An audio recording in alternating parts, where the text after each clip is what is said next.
Ayah ibu saya sudah meninggal. Allahumma firlaha warhamha wa'afiha wa'fu anha. Amalan apa yang sebaiknya saya lakukan agar tetap berhati kepada ibu, berbakti pada ibu saya? Ibu saya semoga masuk surga. Amin. Yang pertama doa. Apa doanya? Rabbil firli wali walidayya warhamhuma kama rabbayani saghira. Allahumma firlaha warhamha wa'afiha wa'fu anha. Ya, enggak bisa bahasa Arab Pak Ustaz, bahasa Indonesia. Ya Allah, jauhkan emakku dari neraka jahanam, berikan dia kebaikan, jadikan kuburnya salah satu dari taman surgamu, jangan jadikan kuburnya salah satu lubang nerakamu, berikan dia ketenangan ya Allah, ampunkan segala silap salah dosanya ya Allah. Yang pertama. Yang kedua, baca Quran.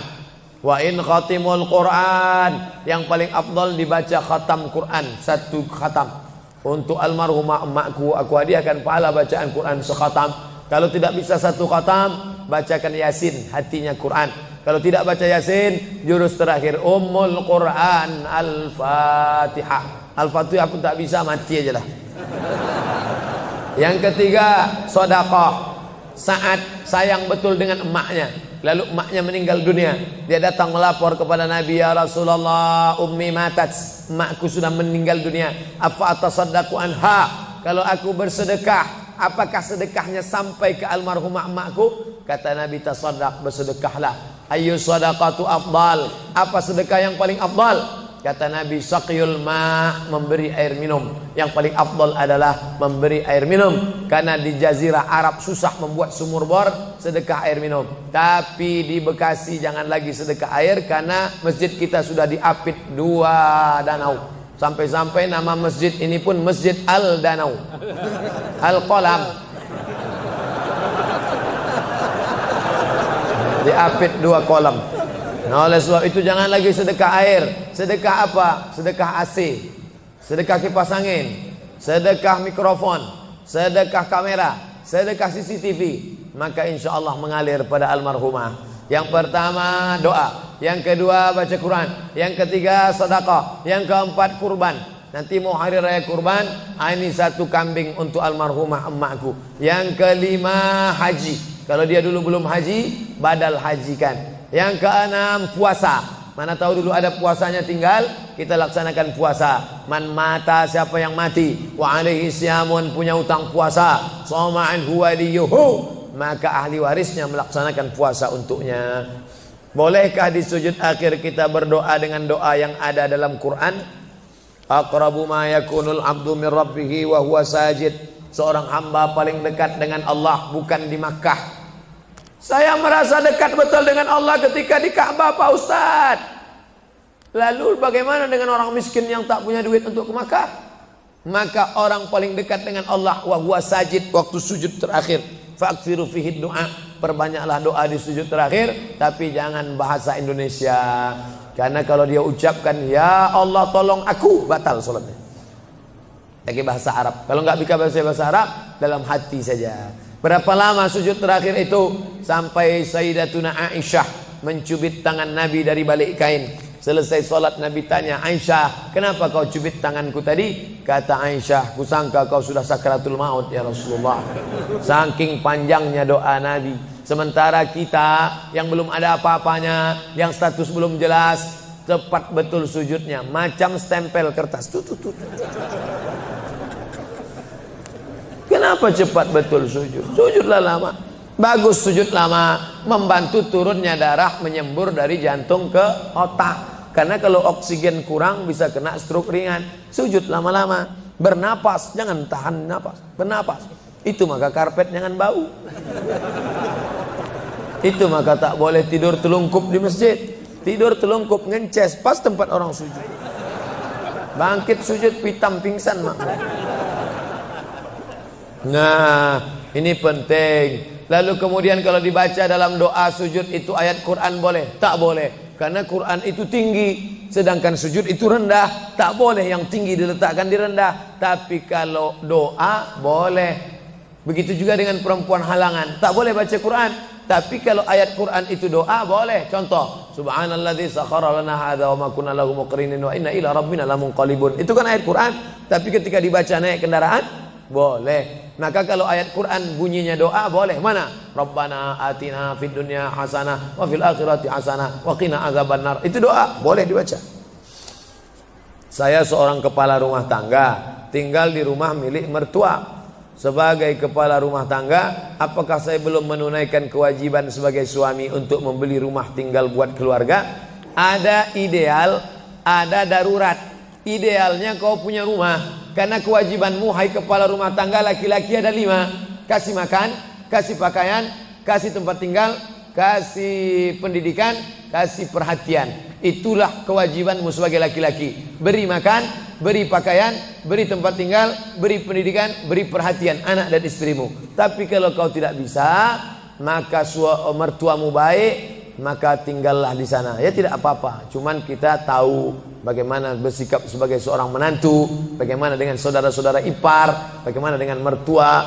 Nah ini kebetulan mertuanya baik. Alhamdulillah. Bersyukurlah bapak-bapak yang dapat mertua baik. Persiapan apa yang diperlukan dalam memasuki umur 40 tahun? Enggak ada nunggu 40. Karena malaikat datang tak nunggu 40.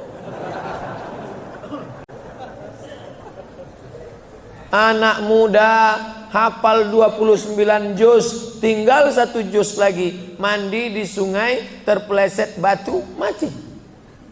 Anak muda. Orang tua sudah 70 tahun diponis dokter mati. Saya sudah diponis dokter katanya 3 bulan Pak Ustaz. Sudah berapa bulan Pak? Udah tahun setengah, enggak mati-mati. Jangan terlalu yakin dan percaya kepada kata manusia. Tapi saya tetap berobat ke dokter, saya tetap berobat ke rumah sakit. Tapi masalah keimanan, maka itu yang di atas. Innama amruhu idza arada syai'an ayyakula lahu kun.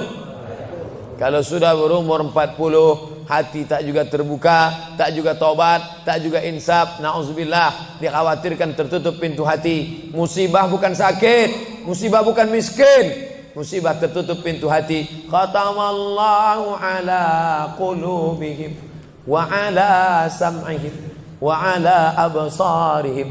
Makin tua makin menjadi-jadi, tak salat, tak puasa, tak berzakat, akhirnya mati dalam keadaan sakau, mati dalam keadaan dilokalisasi. Sudah jelas umur 70 tahun tetap juga mau berzina, nafsu ada, tenaga tak ada, dimakan Viagra 1 botol. Sama macam kap 70 diisi minyak pesawat, meletup, bam. Bagaimana hukumnya kalau sedang sa'i baca Mars, Banser dan membacakan teks Pancasila yang videonya sekarang sedang viral? Ini memancing saya supaya orang bully saya aja.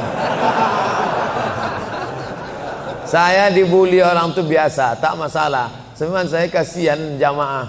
Tolonglah Ustaz jangan kontroversial lagi, capek kami dibully ini. Nah, jamaah ini tak tahan, kasihan saya dengan jamaah. Jadi dalam masalah ini saya mengutip jawaban dari Kiai Nahdlatul Ulama yang sudah share membuat tulisan tentang beberapa terkait masalah membaca. Balik sajalah kepada zikir yang maksur yang diajarkan Nabi Muhammad sallallahu alaihi wasallam. Mau nanya Pak Ustaz, kita hidup untuk apa dan mati untuk siapa? Itulah yang sudah dibahas tadi.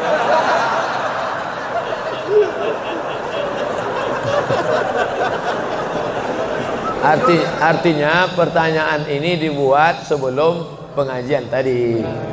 Kakak boleh suuzon. Kertas terakhir. Ada lagi. Kertas, kenapa Allah membolehkan poligami? Kenapa hikmah? Fankihu ma tabalakum minan nisa. Nikahilah nisa. Itu syarat yang pertama. Yang dinikahi itu nisa. Makanya laki-laki menikahi perempuan, karena Allah menciptakan Adam dan Hawa, bukan Adam dan Asep. Setelah kau pilih nisa, syaratnya bagaimana? Min thayyibat fankihu ma taba, yang baik. Kalau laki-laki thayyib, thayyib itu artinya baik. Sekarang thayyib sudah berubah, enggak pulang-pulang. Fankihu ma taba, nikahilah perempuan yang baik, minan nisa, perempuan yang baik. Masna, 2, wa sulasa 3, wa ruba' 4. Fa in khiftum alla ta'dilu, kalau kau khawatir tak sanggup adil, fawahidah, satu saja cukup. Ada seorang janda, dia punya anak, maka anak yatimnya ini perlu dijaga orang. Maka daripada dijaga orang lain, saya ajalah menjaganya. Nah, itu alasan pertama, karena untuk menjaga anak yatim. Itu alasan pertama. Alasan kedua, ada mungkin laki-laki yang dia 300 tenaga kuda. Tak bisa dia kalau tak poligami, tak cukup satu. Kalau sampai satu tuh mati bu tuh. Nah, tuh. Jadi perempuan tidak boleh mengatakan lebih baik lakiku berzina. Oh enggak, maka dia harus berlapang dada menerima 300 tenaga kuda.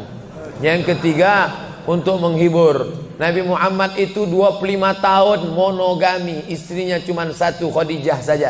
Jadi jangan katakan dia penyakit seksual, dituduhkan orang sekuler, liberal, kafir, munafik. Nabi Muhammad itu 25 tahun dalam keadaan lajang, tidak pernah berzina. Mereka menggelar dia Al-Amin. 25 tahun dalam keadaan istri satu, Khadijah. Setelah 50 tahun barulah dia menikahi beberapa perempuan dengan alasan karena suaminya mati perang, kalau dia dalam keadaan terluka, dengan alasan karena untuk mendekatkan hubungan dakwah kesukuan. Kalau dinikahi anaknya, maka suku itu akan menjadi tunduk, dengan alasan banyak. Nah, itu jadi bukan hawa nafsu, karena 50 tahun dia mampu mengontrol hawa nafsunya. Di akhir hayatnya, ini adalah ujian bagi umat Nabi Muhammad sallallahu alaihi wasallam. Jadi simpelnya, kalau kita naik pesawat, kata pramugari, ada pintu normal sebelah kanan. Ladies and gentlemen, all of our passenger, seluruh penumpang, sebelah kanan pintu naik dan turun. Tapi bila terjadi pesawat meledak, atau masuk jurang, atau meletup, ini emergency door, ini boleh dibuka. Jadi kalau mau buka itu bukalah.